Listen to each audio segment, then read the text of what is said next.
Čaute ľudia, vítajte na dni otvorených dverí v Max Alarme, kde si dodávateľ pre nás pripravil úžasné občerstvenie aj s novinkami od rôznych značiek. Ako môžete vidieť, máme tu turnikety, nové nahrávacie zariadenie s umelou inteligenciou, 6 rôznych kamier, software HIC Central a rôzne typy prístupových systémov.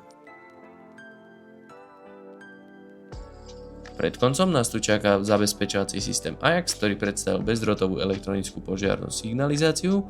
Úplne nakoniec tu máme rampu Comunello s kamerou na čítanie HPZ. Takže poďme rovno na to. Pri vchode nás čakali tieto Ajax prezentačné tabule s rôznymi zariadeniami od ústrední cez magnety, pírka, klávesnice, sirény, spínače, dokonca aj uzáver vody.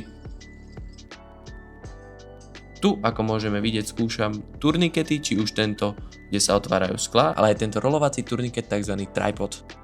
Dostávame sa k nahrávaciemu zariadeniu s umelou inteligenciou AcuSeek, kde sme napísali prompt človek s flaškou a následne nám z každej kamery našlo osobu, ktorá držala flašku.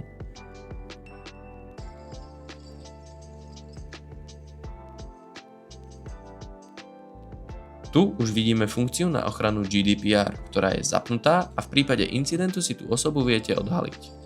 Tak a dostávame sa ku 6 kamerám. Keď vidíte 5 kamer, tak tu je 6. mini-pinhole kamera, ktorá aj keď je malá, tak má vynikajúci obraz. Dostávame sa k novej kamere s objektívom 6 až 132 mm. Ako môžete vidieť, tak dokážeme prečítať HPZ aj na takúto vzdialenosť okolo 300 metrov. Michal schvaľuje.